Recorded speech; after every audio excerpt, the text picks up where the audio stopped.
एक commercial plane 57 passengers को लिए एक छोटी सी फ्लाइट पर निकलता है, लेकिन उड़ान भरने के कुछ ही मिनटों बाद अचानक से रेडार से गायब हो जाता है। कुछ समय तक लोग इसके बारे में बात करते हैं, लेकिन फिर समय बीतने के साथ भूल जाते हैं। मगर लोगों को असली झटका तब लगता है जब 37 साल बाद ये प्लेन अपनी डेस्टिनेशन पर लैंड करता है। दरअसल मैं बात कर रहा हूं अमेरिका की फ्लाइट 914 के बारे में, जिसे एविएशन हिस्ट्री का सबसे रहस्यमय हादसा माना जाता है। तो क्या है इस फ्लाइट से जुड़ा रहस्य? कैसे ये प्लेन 37 सालों तक गायब रहने के बाद वापस जमीन पे उतरा और इसमें सवार लोगों का क्या हुआ? आइए इसके बारे में जानते हैं। 2 जुलाई 1955 का वो दिन अमेरिका के न्यूयॉर्क एयरपोर्ट पर सुबह के समय धूप खिली हुई थी और पैन अमेरिकन वर्ल्ड एयरवेज की फ्लाइट 914 उड़ान भरने के लिए तैयार हो रही थी। इस फ्लाइट में यूज किया जाने वाला MC डोनाल्ड डगलस DC-4 विमान पैसेंजर्स को लेकर मायामी एयरपोर्ट पर पहुंचने के लिए एकदम रेडी था। समय पर सभी 57 पैसेंजर्स और 4 क्रू मेंबर्स इस प्लेन में सवार होते हैं और प्लेन एयरपोर्ट से टेक ऑफ करता है।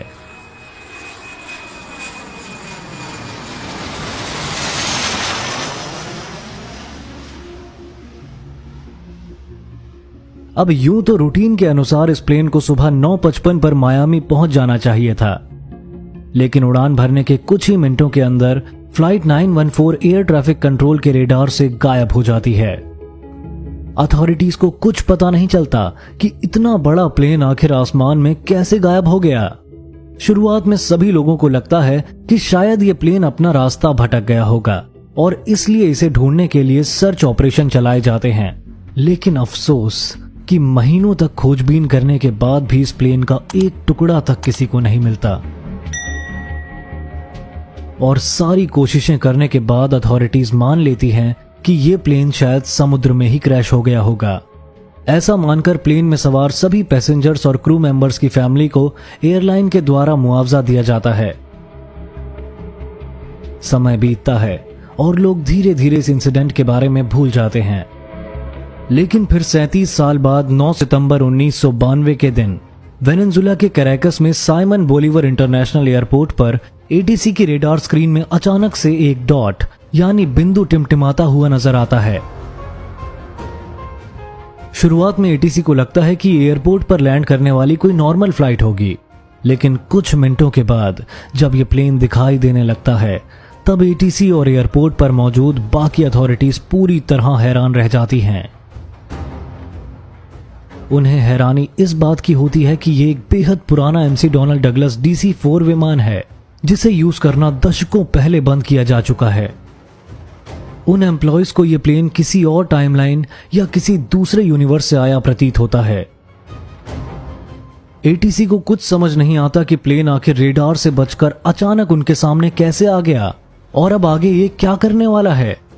इसी कश्मकश में ATC के अधिकारी प्लेन के साथ रेडियो संपर्क बनाते हैं और उन्हें एयरक्राफ्ट में सवार पायलट की आवाज सुनाई देती है। पायलट कहता है, हम कहां हैं? ATC की तरफ से कोई जवाब ना मिलता देख पायलट आगे उन्हें बताता है कि हम pan Airways American world Airways की फ्लाइट 914 हैं। हमारे प्लेन में 57 पैसेंजर्स और 4 क्रू मेंबर सवार हैं और हमें न्यूयॉर्क से मायामी पहुंचना है। ये बात सुनकर ATC के अधिकारी हैरान परेशान हो जाते हैं। उन्हें समझ नहीं आता कि ये फ्लाइट अपना रास्ता भटककर 2200 किलोमीटर दूर एक अलग देश में कैसे आ सकती है। हड़बड़ाहट में ATC के अधिकारी प्लेन के क्रू से पूछते हैं कि क्या आपका प्लेन क्रैश होने की स्थिति में है और क्या हमसे पहले आपने किसी और से भी संपर्क बनाने की कोशिश की है। हालांकि ATC को उनके इन सवालों का कोई जवाब नहीं मिलता, लेकिन प्लेन में पैसेंजर्स की मौजूदगी को ध्यान में रखते हुए वो लैंडिंग के रनवे को क्लियर करवा देते हैं। इसके कुछ मिनटों बाद डगलस DC-4 विमान के पहिए बहुत ही आराम से रनवे को टच करते हैं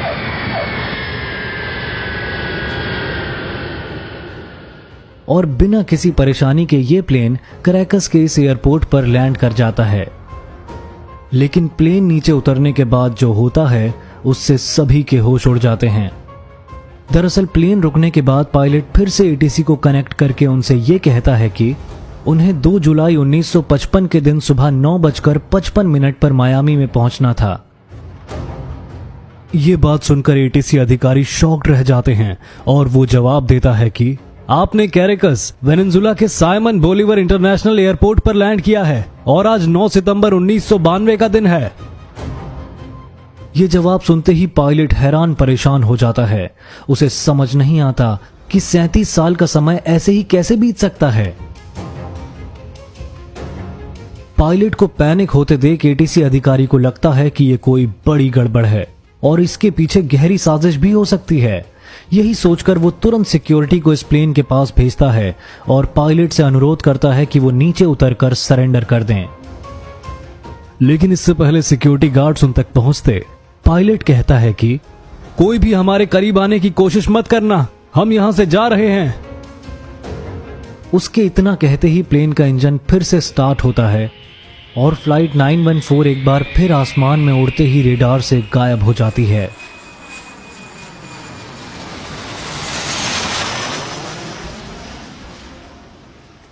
एटीसी का वो अधिकारी बाद में बताता है कि उड़ान भरने के कुछ पल तक प्लेन नजर आ रहा था, लेकिन उसके बाद वो नजरों के साथ ही रेडार से भी गायब हो गया। नेशनल सिक्योरिटी का मामला होने के नाते फ्लाइट 914 को ढूंढने के लिए 3 जेट विमानों को भी उनके पीछे भेजा जाता है, लेकिन घंटों तक ढूंढने के बाद भी इस पुराने प्लेन का आकाश में कोई अता पता नहीं चलता। ऐसा लगता है मानो इस हवाई जहाज को आकाश ने निगल लिया हो।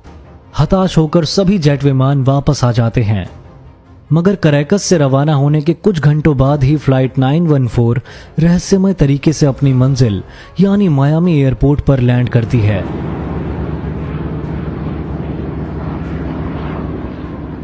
कैरेकस के एयरपोर्ट की तरह मायामी में भी एयरपोर्ट अथॉरिटीज और एयरलाइन ऑफिशियल्स इस प्लेन को देखकर पूरी तरह हैरान रह जाते हैं। इतने पुराने प्लेन को एक रूटीन फ्लाइट की तरह लैंड करते हुए देखकर उन्हें अपनी आंखों पर विश्वास नहीं होता। खैर, प्लेन के सुरक्षित रूप से लैंड करने के बाद इस मामले की इन्वेस्टिगेशन स्टार्ट होती है और जांच में पाया जाता है कि ये वही एमसी डोनाल्ड डगलस DC-4 विमान है जिसने 2 जुलाई 1955 के दिन न्यूयॉर्क से मायामी के लिए उड़ान भरी थी।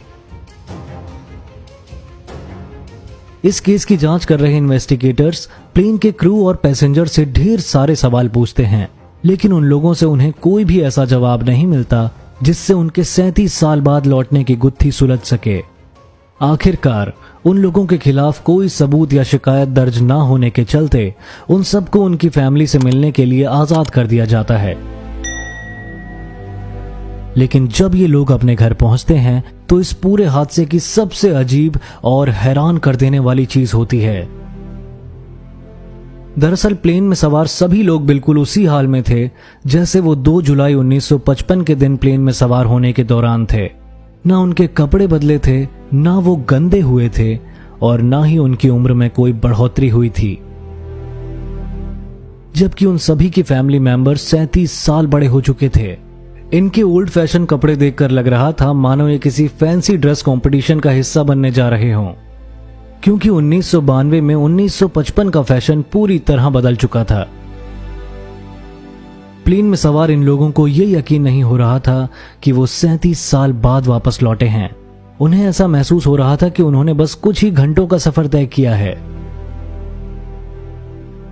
ये हवाई जहाज 37 साल तक लगातार कैसे चलता रहा, ये कहां गायब हो गया था और ये प्लेन में मौजूद लोगों की उम्र क्यों नहीं बढ़ी? सवाल बहुत सारे थे, लेकिन जवाब किसी के पास नहीं था।